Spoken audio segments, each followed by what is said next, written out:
시작. 내가 너희 무리를 위하여 이와 같이 생각하는 것이 마땅하니 이는 너희가 내 마음에 있음이며 나의 매임과 복음을 변명함과 확정함에 너희가 다 나와 함께 은혜에 참여한 자가 됨이라. 내가 예수 그리스도의 심장으로 너희 무리를 얼마나 사모하는지 하나님이 내 증인이시니라. 내가 기도하노라. 너희 사랑을 지식과 모든 총명으로 점점 더 풍성하게 하사 너희로 지극히 선한 것을 분별하며 또 진실하여 허물 없이 그리스도의 날까지 이르고 예수 그리스도로 말미암아 의의 열매가 가득하여 하나님의 영광과 찬송이 되기를 원하노라. 아멘. 좋으신 하나님, 이 시간에도 주의 말씀이 선포되어질 때 주의 음성으로 들려지는 은혜의 시간 되기에 도와주옵소서. 예수님의 이름으로 기도합니다. 아멘. 세상에서 제일 무서운 사랑이 짝사랑입니다. 누군가를 사랑하는데 내 마음이 잘 안 전달돼요. 그럴 때 우리가 이제 영화나 아니면 주로 듣는 말 중에 하나가 이거예요. 내 심장을 꺼내서 보여줄 수도 없고, 이렇게 내가 정말로 이렇게 사랑한다라고, 혹은 내가 진짜라는 걸 말할 때 내 심장을 꺼내 보여줄 수도 없고, 그래요. 이게 진심이 그렇다는 겁니다. 또 우리 믿는 사람들이 답답할 때 하는 말이 있어요. 안 믿어줄 때 상대가. 그러면 이렇게 얘기합니다. 내가 하나님한테 맹세한다. 하나님 앞에 맹세한다. 무슨 말이에요? 하나님이 증인이라는 거예요. 하나님이 알고 계신다고. 하나님 앞에 맹세한다. 예수님 그렇게 하지 말라고 그랬잖아요. 그렇죠? 근데 어쨌든 그렇게 얘기합니다. 근데 이게 이 말을 잘 써야 돼요. 하나님 앞에 맹세한다는 말을. 제 아내 친구가 대전지방검찰청에서 근무를 하는데 검찰 비서로, 지금은 사무관이 됐나 어쨌나 모르겠어요. 하여간 그 이제 대학을 졸업하자마자, 비서학과를 졸업하자마자 검찰 비서로다가 이제 행정처로 들어갔어요. 그 당시 이제 공무원으로 이렇게 특채로 가는 거 있잖아요. 그래서 갔어요. 갔는데 나중에 얘기를 들어보니까 가자마자 이게 검찰에 목사, 장로, 안수집사 다 끌려오잖아요. 이 죄지면 다 검찰한테 갈 거 아닙니까? 그러면 이런 사람은 절대 안 믿는 사람이 있대. 이런 사람은 안 믿는데, 제가 교회 장로인데요, 제가 교회 목사인데요, 내가 교회 권사인데요, 이렇게 얘기하고 시작하는 사람은 절대로 안 믿는다. 이건 다 거짓말쟁이라는 거야. 특히 이런 사람은 더 합니다. 내가 하나님한테 맹세한데 난 그런 줄 안 졌다고. 근데 나중에 다 조사하면 다 거짓말로 나와요. 이런 사람은 왜 안 믿느냐? 철제, 예수 믿는 사람은 자기가 잘못하면 하나님의 영광 가릴까봐, 진짜면 자기가 교회 다니고 하나님 믿는다는 걸 숨겨요. 혹시 나 때문에 하나님 영광 가릴까봐. 그런데 자기를 드러내기 위해서 하나님 얘기하고 자기를 드러내기 위해서 교회 직분 얘기하는 건, 이거는 보나마나 100% 거짓말이에요. 그러니까 검사가 그걸 알아가지고 이 사람들은 맨날 그것만 하는데, 하여간 와서 자기가 교회 직분 밝히고 하나님 얘기하는 건 다 거짓말쟁이라는 걸 이제 알고 들어간다는 거예요. 참 기독교인들이 그러니까 하나님 욕을 많이 먹이는 거죠. 그런데 그런 거짓말이 아니라 진짜로 답답해, 혹은 진짜로 내 마음의 것을 보여주고 싶어, 그때 얘기하는 게 내 심장을 꺼내서 이게 좀 이렇게 해부해가지고 이게 진짜라는 걸 너한테 보여주고, 아니면 하나님한테 맹세했고 하나님이 증인이신데 하나님이 이거 아시잖아. 다 그 하나님이 내 마음의 진실을 알아줬으면 좋겠다, 이렇게 얘기할 때는 그건 무슨 얘기예요? 얼마큼 내가 참 정말로 그렇게 생각하고 있다, 이건 진짜다라고 하는 간곡한 표현이죠. 근데 바울이 그렇게 얘기를 했어. 오늘 본문에 보니까 바울의 얘기를 한번 들어봅시다. 이 빌립보 교인들한테 편지를 쓰는 부분이에요. 8절입니다. 시작. 내가 예수 그리스도의 심장으로 너희 무리를 얼마나 사모하는지 하나님이 내 증인이시라. 예. 내 심장이 예수의 심장이래. 예수의 심장. 예수의 심장이 어떤 심장이에요? 나를 사랑하셔서 나를 위하여 자기 몸을 십자가에서 다 갈기갈기 찢어주면서까지 사랑해 주셨던 그 심장. 누군가를 사랑할 때 여러분들 참 오늘 오전에 일부 예배 때도 우리 아이들이 있어서 중고등부 아이들이 있어서 제가 이걸 좀 길게 설명을 했어요. 너희들 시집 가기 전에 장가 가기 전에 어떤 남자든 어떤 여자든 정말 네 심장이 뜨거워서 펄펄 끓어서 심장을 보여줄 수 있을 만큼 그렇게 한번 사랑하고 시집 가고 장가 가야 된다. 한번 살면서 그렇게 한 번쯤은 사랑해 보는 것도 이건 참 좋은 거예요. 여러분은 지금 그러면 안 돼. 지금 그러면 요즘에 연속극에 하도 그 드라마가 하도 그냥 불륜을 사랑으로 포장을 해놔가지고 그래서 드라마 보지 말라는 거예요. 지금 그런 사랑을 찾았다가는 큰일 나는 건데 이제 우리 젊은 사람들 아직 기회가 있는 사람들한테는 정말 살면서 한 번은 그렇게 그냥 불타는 사랑을 한 번은 해봐. 그러다가 헤어지는 한이 있더라도 그래도 한 번은 내 평생에 뭐가 있었어요? 그런 불타는 사랑을 한 번은 해봤던.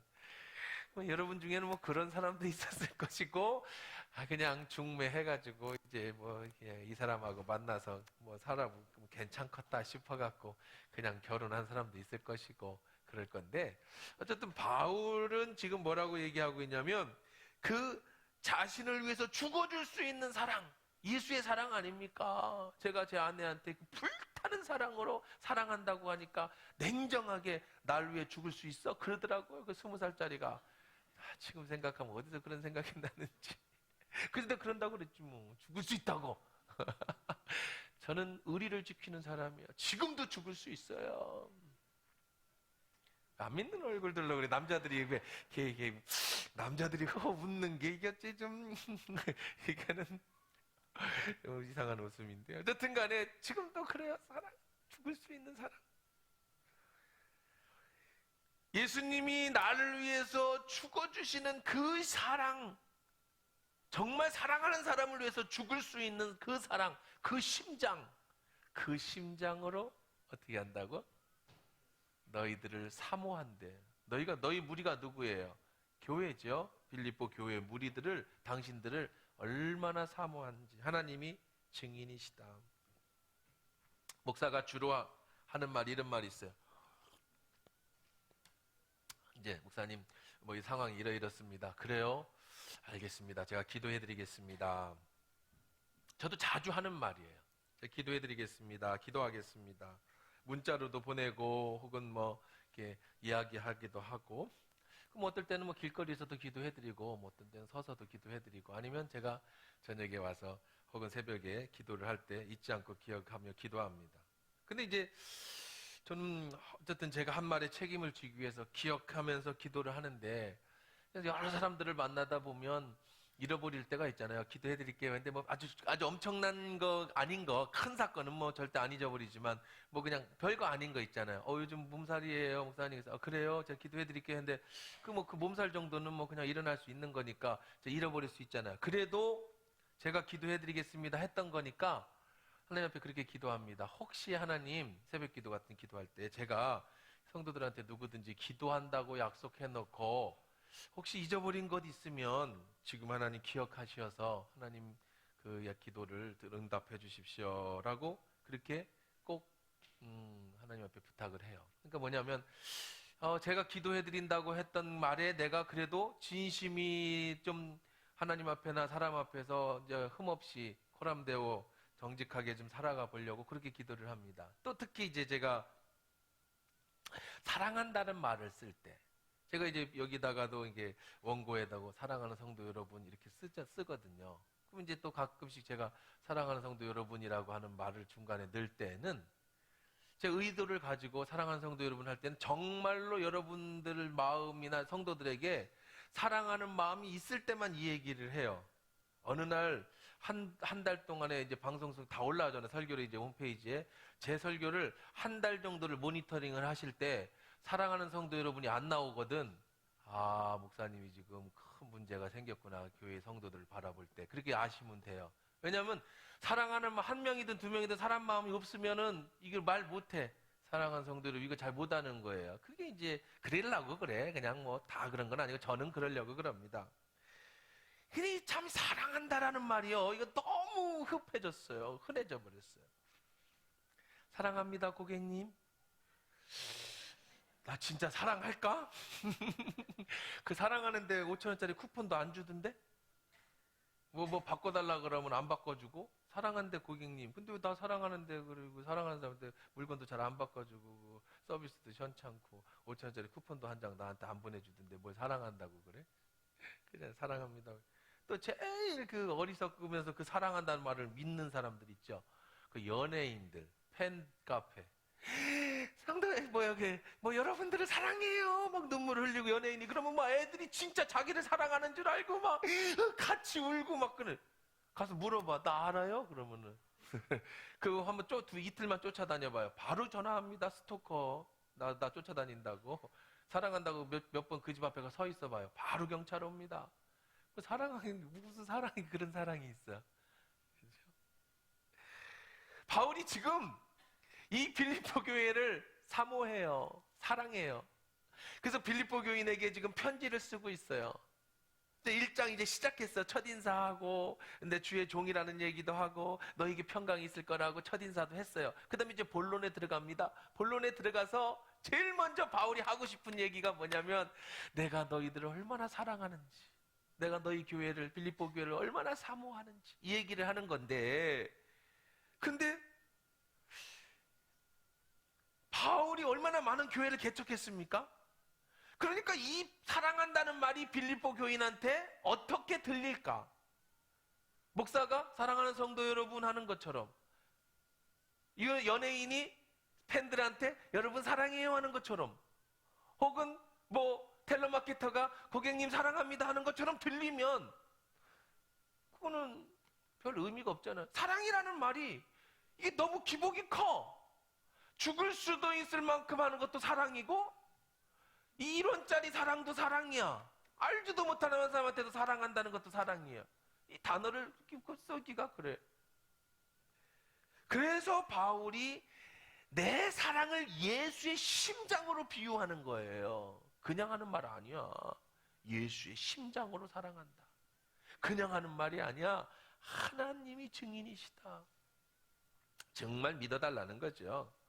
사람들이 참 안 믿는 것 중에 하나가, 요즘은 그게 없어졌는데 저희 어렸을 때 여러분들은 이제 대부분 다 기억하실 건데, 이게 제일 안 믿는 게 참기름이에요. 그죠? 옛날부터 참기름 진짜 안 믿. 왜냐면 참깨를 이렇게 털어갖고 기름, 소주병 한 병 나오려면 참깨를 얼마나 털어서 그걸 얼마나 볶아가지고 기름 짜야 돼요. 근데 그게 뭐 이렇게 싸? 그럼 못 믿어. 이 참기름 냄새도 맡아보는데 거기다가 뭐 가짜로다가 뭐 휘발유도 넣어갖고 막 이렇게 냄새만. 옛날에 얼마나 많았어요. 가짜 참기름. 요즘은 왜 그러면 참기름이 그렇게 흔해졌냐? 메드 인 차이나 덕분에 그런 거예요. 메드 인 차이나 덕분에. 중국에는 참깨가 그냥 대단위로 하니까 이게 싸진 거지. 옛날에는 그 수출을 안 할 때는 비쌌어요. 그래서 참기름을 이렇게 시장에다 내놓으면 사람들이 압니다. 그러니까 거기다가 순참기름, 뭐 이렇게. 이건 진짜 참이라는 자체가 진짜 순수하다는 뜻인데 거기다가 순참기름, 진짜 순참기름, 뭐 이렇게 쫙쫙. 그래서 제가 옛날 생각이 나서 인터넷에서 이제 검색을 해봤어요. 요즘은 이름을 그렇게 적나 안 적었더니 요즘은 그렇게 안 적어요. 그냥 요즘은 뭘 강조하냐면 진짜를 강조하지 않고 국내산을 강조하잖아요. 국내산 100%. 가격 차이가 나. 그런데 가장 재미있는 이름을 제가 찾아보니까, 검색해보니까 이름이 이렇게 써 있어요. 참기름 그 병에 써 있는 이름이에요. 그 이름, 대한민국 최초 양심 정준호 참기름. 참기름 이름이 아마 영어 표현식을 따와서 그런 것 같아. The name을 그냥 따온 것 같아. 그 이름, 대한민국 최초 양심. 뭐 대한민국 최초 양심이면 뭐 그전에는 다 양심이 없다는 얘기야 뭐야. 대한민국 최초 양심, 그 다음에 이름을 적어놨어. 자기 이름을 정준호 참기름. 이게 진짜로 파는 참기름 이름이더라고. 무슨 얘기예요? 그만큼 뭐 해달라고요? 믿어달라고. 이거 진짜 참기름이라고. 여러분, 그런 사랑, 정말 내 가슴이 뜨거운 사랑, 정말 예수의 심장을 가지고 사랑할 수 있는 그 사랑, 정말 하나님이 증인인 사랑, 그 사랑을 여러분 해보셨어요? 아니면 받아보셨습니까? 근데 지금은요, 여러분이 그럴 수 있는 기회가 없죠. 근데 정말 해야 됩니다. 여러분이 그 사랑을 해야 돼요. 어디다 해야 되느냐?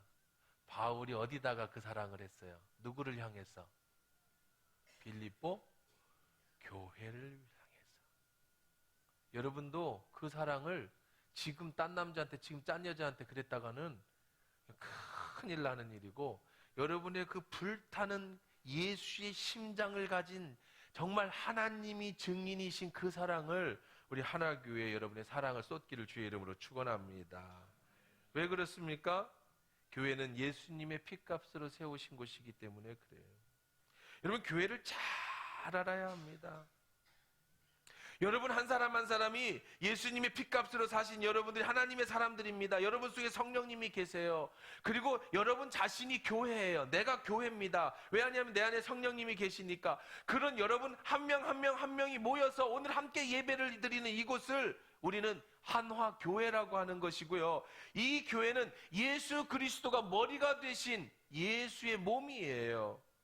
베드로의 신앙 고백 위에 예수 그리스도 살아계신 하나님의 아들을 믿는 그 믿음 위에 반석 위에 예수님이 내 교회를 세울 것이다. 마태복음 16장 16절에 주는 그리스도시요 살아계신 하나님의 아들이라는 믿음의 고백 위에 예수님이 내 교회를 세우리니, 이 교회는 어떤 곳입니까?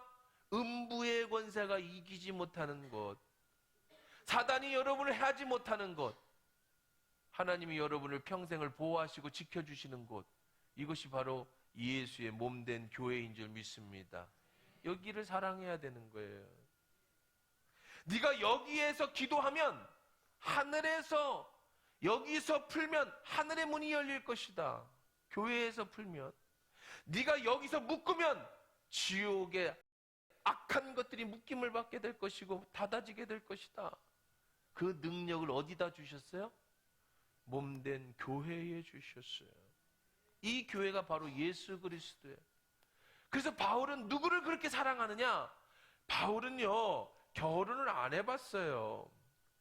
평생에 바울은요, 뭐 연애는 했는지 모르겠어요. 성경에 안 써 있어서. 뭐 나중에 천국 가서 물어보려고 그래요. 연애는 해봤어요? 뭐 이렇게 좀 물어보려고 그러는데, 바울이 연애를 했는지는, 그래서 여자를 그렇게 사랑해봤는지는 모르겠어요. 뭐 성경에는 없으니까. 근데 뭐 젊어서 예수님을 만났는데 그런 얘기가 없는 걸로 봐서는 뭐 여자를 그렇게 사랑해본 적은 없는 것 같아. 그런데 바울은 지금 누구를 그렇게 사랑한다고 고백합니까? 누구를? 빌립보 교회를, 빌립보에 있는 너희 무리를. 간구할 때마다 너희 무리를 위하여 기쁨으로 항상 간구함은, 이렇게 기도하고 있잖아요. 오늘 본문에서도 내가 너희 무리를 위하여 이같이 생각하는 것이 마땅하니, 이렇게 얘기하고 있잖아요. 너희 무리들. 여러분, 하나님 나라 가기 전에, 주님 만나기 전에 그 뜨거운 사랑으로 한번 여러분의 머리에 대신 몸된 교회를 그렇게 한번 사랑할 수 있기를 주의 이름으로 축원합니다. 여러분의 그 정말 하나님 앞에 갈 때 제가 교회를 그렇게 예수의 심장을 가지고 교회를 사랑해 봤습니다라고 얘기할 수 있어야 돼. 제가 자주 읊는 시 중에 하나가 안도연의 연탄재 함부로 발로 차지 마라, 이거 아닙니까? 연탄재 함부로 발로 차지 마라. 너는 누구에게 한 번이라도 뜨거운 사람이었냐? 연탄재가 하얗게 된 거 버리잖아요. 그 발로 빵 차지 말라고. 걔도 한때는 자기의 몸을 다 불태워가지고 뜨거워서 누구 하나 만지지 못했던 적이 있던 애였어. 그게 이제 식어서 연탄재가 됐으니까, 그런 추억이 있는 거 발로 함부로 차지 마. 너는 언제 한번 누구에게 그렇게 뜨거워 본 적이 있었냐? 우리 다 늙습니다. 우리도 다 연탄재처럼 하얘질 거예요. 바울도 늙었습니다. 젊어서는 그 넓은 거리를 복음을 들고 다녔습니다. 바울은 자기가 고백하기를 수없는 강도의 위험과 유대인의 위험을 당했고요, 하도 매맞고 죽었다고 사람들이 버렸어요. 시체 버리는 데다 버렸어요. 근데 하나님이 살려주셔가지고 부시시하고 일어난 게 몇 번이고, 40에 한 대 감한매, 다시 말해서 40대 이상 때리면 율법에 어긋나요. 그럼 살인이 됩니다. 그래서 혹시를 모르니까 39대만 때려요. 유대인들은. 태형입니다. 지금 싱가포르에 가면 태형이 살아있어요. 여러분 싱가포르 가가지고 괜히 잘못하면은요 볼기 맞아. 볼기. 그게 법이에요. 그것처럼 유대인들도 40에 한 번 감한매, 죽기 전까지 때리는 매예요. 그거를 5번 맞았다고 얘기합니다. 바울은요. 그렇게 젊어서 수없이 매 맞고 고생하고 힘들고, 물론 하나님의 복음을 전하다 큰 영광도 얻었고 엄청난 돈도 부도 누려봤어요. 자기 건 아니겠지만. 그런데 다 끝나고 바울이 이제 늙었습니다. 병들었습니다. 그리고 감옥에 있다는 거예요. 바울이 늙고 병들고 이제 죽을 때가 돼서 감옥에 있는데 생각나는 사람들이 있어요. 바로 빌립보 교회 너희들이라는 거예요. 저도 자취를 오래 했습니다. 고3 때 이제 저희 어머니 부모님이 대만으로 선교사를 가셔가지고 결혼하기 전까지 전 자취 생활을 해봤어요. 혼자 살았죠. 이 혼자 사는 게 이게 로망이 아닙니다. 그게 얼마나 힘든지 몰라요. 제일 힘들 때가 어느 때예요? 아플 때, 그렇죠? 나 열이 펄펄펄 나는데 내 이러다가 죽을지도 모르겠다 하고 막 있는데 누구 하나 들어오는 사람이 없어. 뭐 누구 하나 미역국이라도 뭐 한번 끓여주거나 한번 죽이라도 좀 사주거나 써주는 사람이 없어요. 그때 정말 아픈 거보다 외로운 게 더 크죠. 저녁 늦게 공부하고 뭐 일하고 문 열고 들어갔는데 그 찬 공기 싹 오면서 이게 인생인가 막 그러잖아요. 그래서 우리가 이제 참 외롭고, 이제 바울이 결혼한 적도 없고 자식도 없으니까 거기다가 감옥에 있으면서 바울의 그 온 정성과 사랑은 누구에게로 가 있냐면 바로 빌립보 교인들에게 가 있었어요. 그들을 생각할 때마다 눈물이 나고 심장이 터질 것 같고, 예수의 십자가로 자신의 심장을 비유하면서 예수님이 우리를 그렇게 사랑하시는 사랑으로 나도 너희들을 사랑하고 있다. 나도 너희들을 그렇게 생각하고 있다. 거기다 대고 그 외로울 때에 빌립보 교인이 에바브로디도라는 사람을 보내갖고 영치금도 가져오고 헌금도 가져오고 먹을 것도 갖다 주고 약도 갖다 주고 이걸 갖다 주고, 지금 이 감옥에 있는 이 바울을 에바브로디도가 지극히 극진히 간호해 주고 있어요. 그 사랑을 어디로부터 받았냐? 빌립보 교인들로부터 받았어요.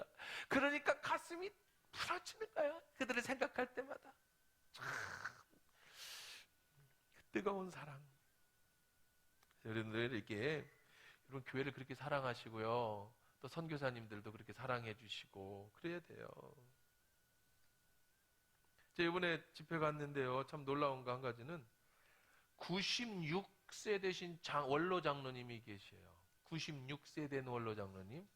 등치가 저만해요. 제가 안수기도에 축복기도 드렸는데 이분이 누구냐? 박정희 대통령 주치의였대요. 국군통합병원 원장하고 92세까지 노인병원 원장일 하시다가 92세에 은퇴하셨대요. 지금 골프 치고 다니지. 그 교회 장로님들하고 골프 치신대. 96세. 와.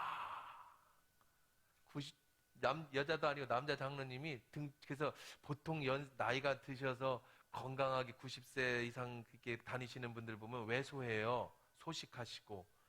이런 분들이 오래 사시더라고. 대충 볼 때. 근데 그분은 아니야. 키가 180인데 기골이 창대하신데 평양에서 넘어오셔가지고요. 6.25 그 당시에 학도병으로 이제 학도병 얘기 나올 정도니까 뭐 언제적 얘기야. 그러다 이제 그 부모들 다 서울 그 평양에 두고 혼자 홀연단신 남한으로 내려와서 살기 위해 공부해갖고 서울대학교 의과대학을 나와가지고 그 다음에 대통령 하여간 주치의까지 하셨는데 96세인데 그 교회 110년 역사인데 이분이 모든 장로님들 그 교회 모든 분들의 존경을 받으면서 와 96세인데 그렇게 사시더라고. 참 대단한 것 같아요. 참 어쨌든 우리가 그렇게까지 언젠가는 늘게 되고 언젠가는 우리가 참 바울처럼 감옥에 갇히게 되고 그런 분도 계시지만 사실은 우리가 다 약해질 거라고요. 약해질 때 바울이 그런 사랑을 받고 빌립보 교인들로부터 그런 참 보살핌을 받고 그 사랑으로 빌립보 교인을 자, 그럼 사랑이라는 건 나눠줘야 돼요. 그렇죠? 받기만 하면 안 돼. 그럼 바울이 갚을 수 있는 게 뭘까요? 바울이 갚을 수 있는 게 뭐예요? 그 큰 사랑을 받았어요. 빌립보 교인들로부터. 뭘로 갚아야 돼? 기도로 갚아야지. 지난번에 얘기한 것처럼 기도로 갚아야지. 그래서 바울이 빌립보 교인들에게 기도를 합니다. 써줍니다. 기도문을 써요. 근데 보통 편지를 쓰면 기도를 뒷부분에 해요. 내용을 그 교회 하고 싶은 얘기를 다 쓰고 기도를 하는데 바울은 첫 번째 빌립보 교인들한테 쓰는 목적이 뭐냐면 내가 너희를 이렇게 사랑한다는 것과 그들을 위한 축복부터 시작을 합니다. 그럼 바울이 갚아주는 기도를 한번 읽어봅시다. 9절부터 11절까지 시작. 내가 기도하노라 너희 사랑을 지식과 모든 총명으로 점점 풍성하게 하사 너희로 그 지극히 선한 것을 분별하며 또 진실하여 허물이 없이 그리스도의 날까지 이르고 예수 그리스도로 말미암아 의의 열매가 가득하여 하나님의 영광과 찬송이 되기를 원하노라. 아멘. 바울의 축복 기도입니다. 연말이 되면 성구영신 예배 때 되면 축복 기도를 해달라고 여러분들이 다 기도 그 헌금 봉투나 아니면 기도 종이에다가 써가지고 와서 축복 기도를 받습니다. 근데 제가 이제 축복 기도를 해드리면서 이거를 딱 읽어보면서 느낀 거는 제일 많은 기도 제목이 뭔지 아세요? 제일 많은 기도 제목이 뭐예요? 건강하게 해주세요가 제일 많아요. 그 다음에 이제 여러 가지 뭐 물질의 문제, 취직의 문제, 뭐 학업, 뭐 진학의 문제, 뭐 이런 것들이 이제 현실적인 문제죠. 바울이 지금 엄청난 사랑을 받았어요. 정말 그리스도의 심장으로 빌립보 교인을 사랑합니다. 그들에게 갚아줘야 돼요. 축복기도 해줘요. 축복기도. 자, 축복으로 갚아줍니다. 기도로 갚아줍니다. 바울은 기도의 힘을 믿고 저도 기도의 힘을 믿습니다. 그런데 바울이 두 가지 기도를 축복해줘요. 두 가지 축복. 근데 그 축복 어디에도 건강이 없어요. 어디에도 물질이 없어요. 진짜 축복은 그게 아니라는 거죠. 정말로 예수의 심장을 가지고 사랑하는 빌립보 교인들이 받아야 될 큰 축복. 바울이 편지에 제일 먼저 쓰고 싶은 그 축복. 정말 내 사랑하는 사람에게 주고 싶은 축복. 그게 뭘까? 크게 두 가지로 나눕니다. 첫째는 뭐냐면 10절에 너희로 지극히 선한 것을 뭐하라?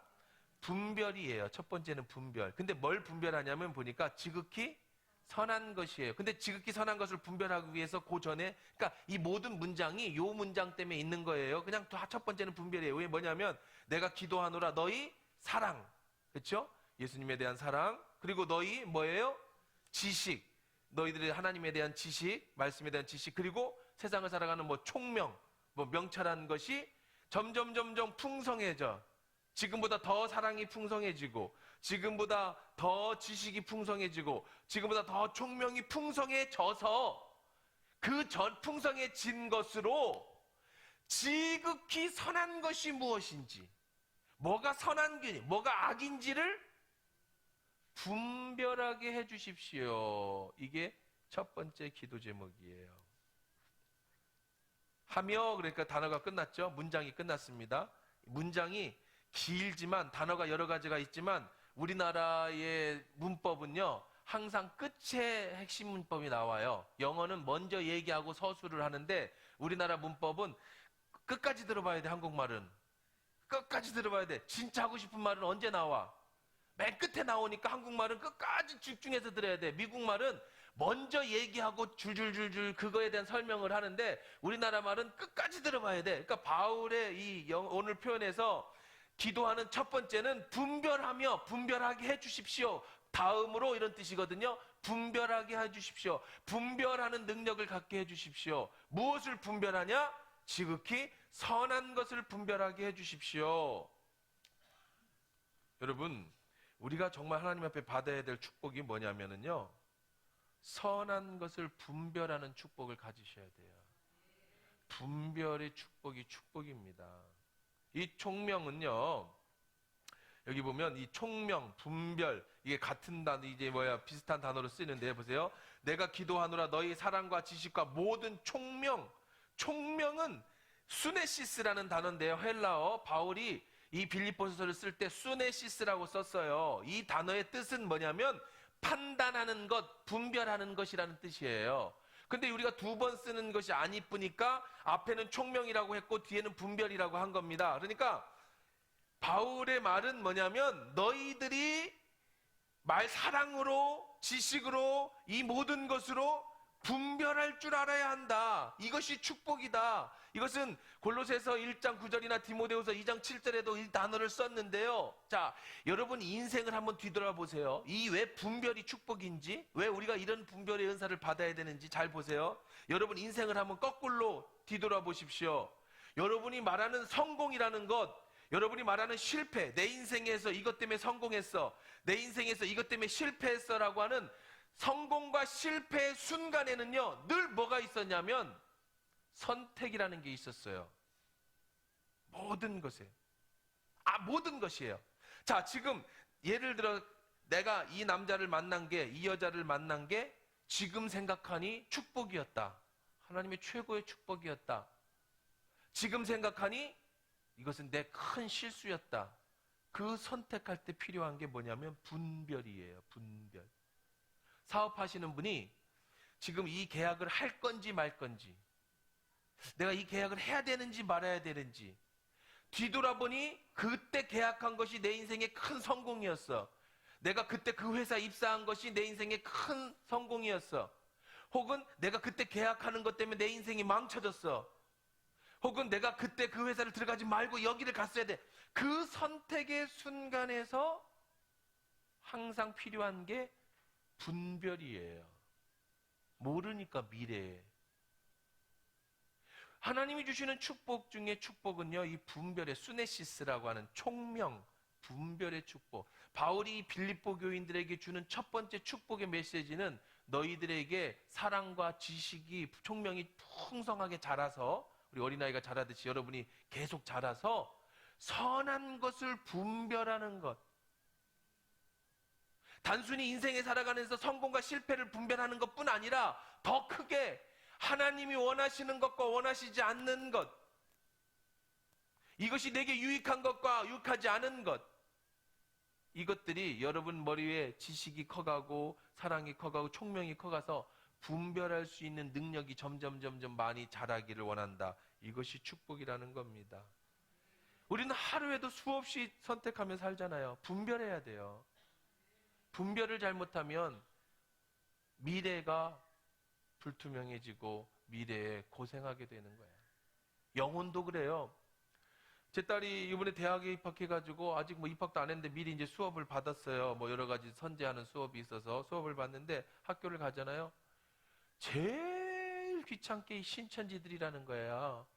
애들도 입학도 안 했는데 그냥 전북대가 안에 신천지가 쫙 깔려가지고 별의별 거짓말을 해서 그냥 아줌마들까지 들어와가지고 그렇게 신천지 난리를 친대. 아줌마들도 들어와서 대학생들 꼬시려고. 신천지는 대학생들 중심으로 그게 부흥 성장한대거든요. 길 가면 계속 신천지가 계속 자기가 뭐든 기독교 동아리다 뭐다 너 정말 구원 받았냐 그냥 믿든 안 믿든 다 아무나 붙잡고 끌고 간다는 거예요. 여러분, 분별력이 없으면 20년 30년 예수를 믿어도요 홀딱 넘어가 버려요. 이단에. 이 분별력이라는 게 그렇게 무서운 겁니다.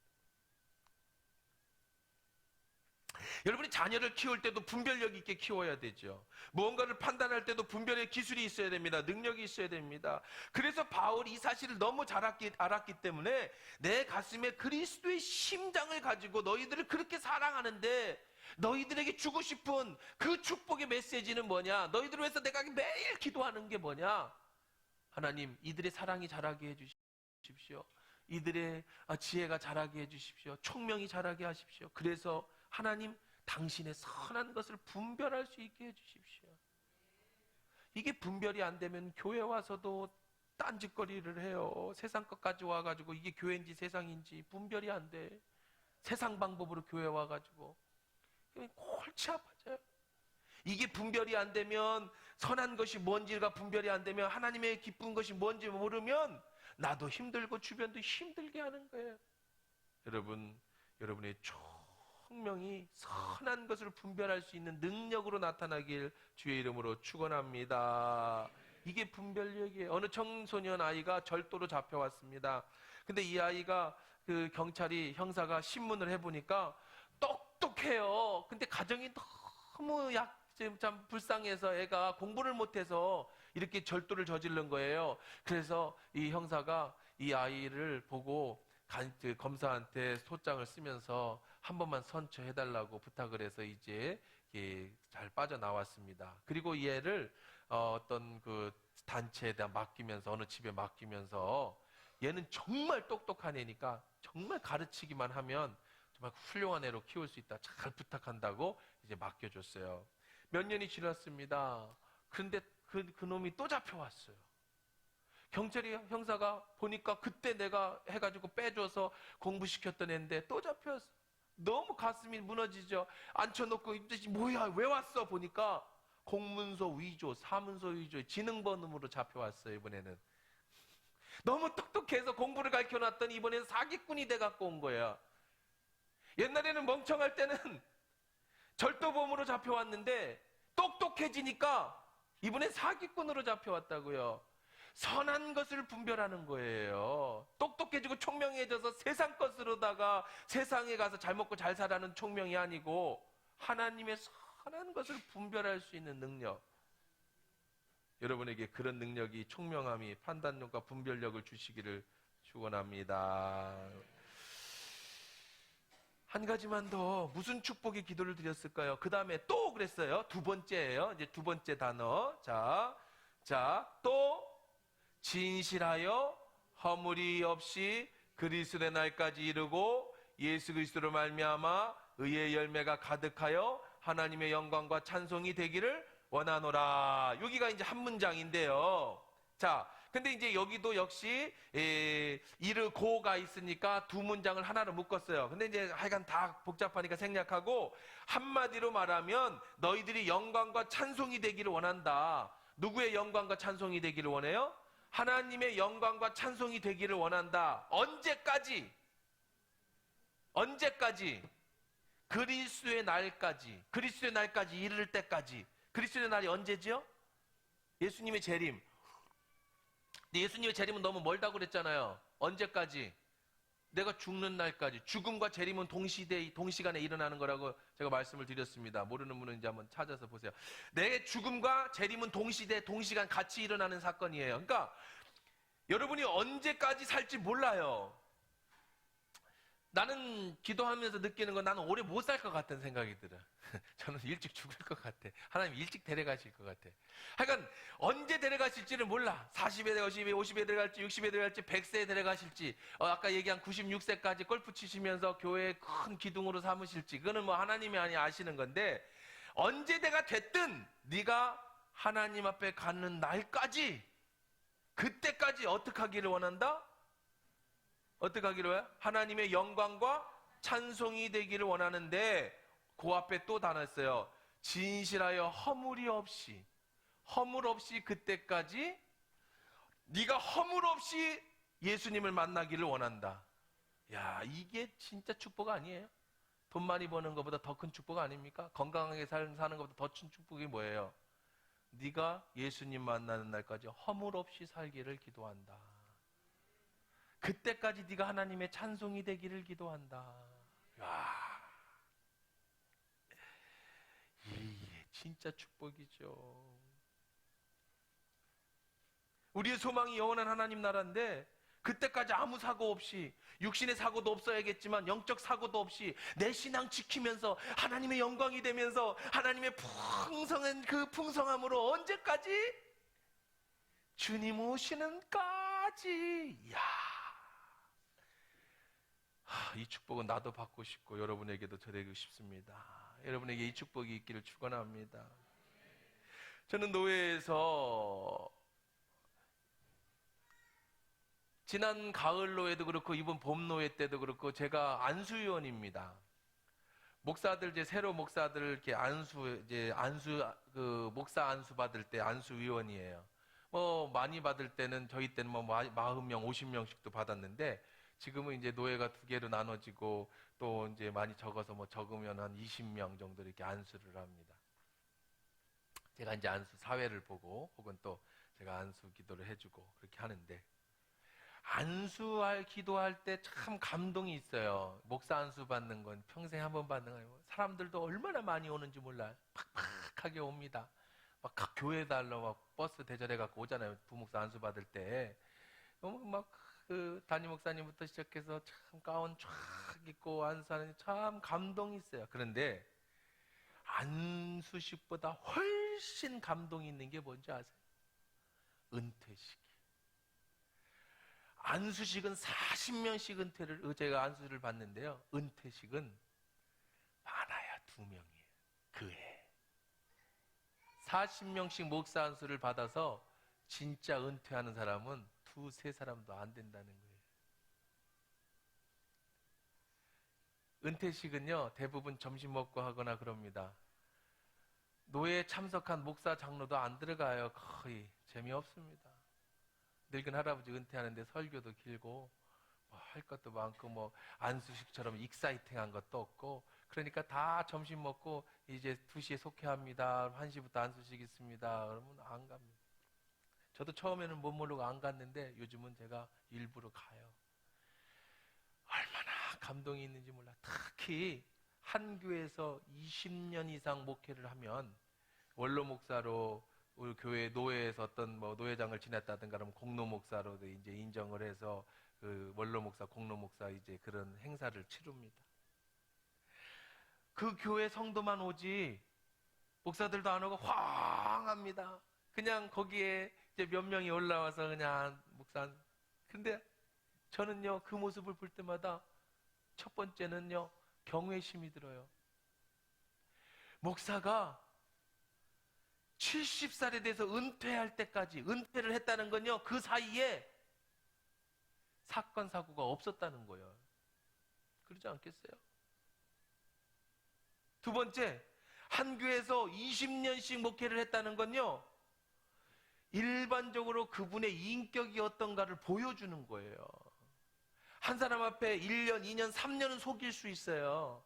20년을 매주 대하는 성도 혹은 매일 새벽마다 만나고 수요일, 금요일 날 만나는 그 목사를 20년 동안에 허물 없이 그 교회에서 목회를 하다 은퇴를 했다는 거.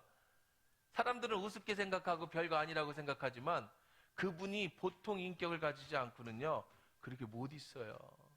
3년은 잘할 수 있습니다. 5년은 잘할 수 있어요.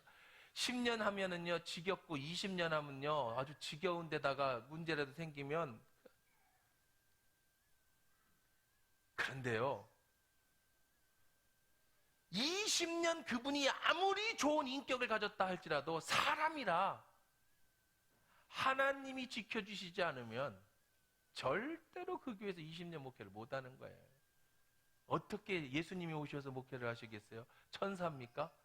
그 사람이 흠이 왜 없겠어요? 흠이 있죠. 사람인데. 그런데 그 흠이 있을 때마다 하나님이 도와주시고 십자가로 가려주시고 보혈로 씻어주시고 용서해주시고 그래서 20년 동안 그 교회에서 목회를 할 수 있었던 거예요. 제가 놀란 거는요 제가 정말로 그걸 보면서 놀라는 건요 나는 이 교회에 은퇴하려면 40년을 넘게 해야 돼요. 그러니 내가 보통의 심정으로 그걸 바라보겠습니까? 지금도 20년을 했어. 지금도 20년. 내가 99년에 이 교회를 왔는데 은퇴를 생각해보니까 앞으로 20년이 지나도 여기서 은퇴를 못하겠더만. 내가 70이 안 되겠대. 20년이 지나도. 그때까지 할 수 있을까? 내가 나의 인격은 고사하고 그때까지 하나님이 내가 목사로서 매주 보는 성도들 앞에 매일 만나는 성도들 앞에 흠없고 티 없이 가려져서 목사는 조금이라도 흠이 잡히면은요 목사는 어떤 틈이 있으면 성도들이 그 말씀의 은혜를 못 받으면은요 그 끝나는 거예요. 그럴 수 있을까? 40년을? 친구라면 40년 친구 있죠. 싸우다가 부딪히다가 부인 남녀 40년 결혼해 살 수 있습니다. 싸우다 이혼할 위기 넘기다 그래도 그냥 할 수 있어요. 자식 부모는 뭐 못 가는 거예요. 아무리 미워도 피로 나눴으니까. 근데 목사 성도가 40년을 만나서 저만 그러겠습니까? 여러분은 어떠세요? 여러분 인생에 살면서 그리스도의 날까지, 주님 만나는 날까지 흠없이 보존되어지는 것, 오늘 바울이 기도하는 것처럼 허물없이 그리스도의 날까지 이르는 것. 내가 잘나서가 아니라 때때로 실수하고 넘어지고 부딪히고 큰 사건을 저질러도 그 사랑으로 예수님의 십자가로 덮어주시고 해결해 주시고, 그래서 내가 은혜 속에 지금까지 주님 만난 날까지 흠없이 살아가는 것, 이게 복 중에 최고의 복인 줄 믿습니다. 자기를 사랑해주는 바울이 자기를 사랑해주는 이 빌립보 교회에게 진심으로 축복해주고 싶은 두 가지. 너희들이 살면서 분별력 있게 살아서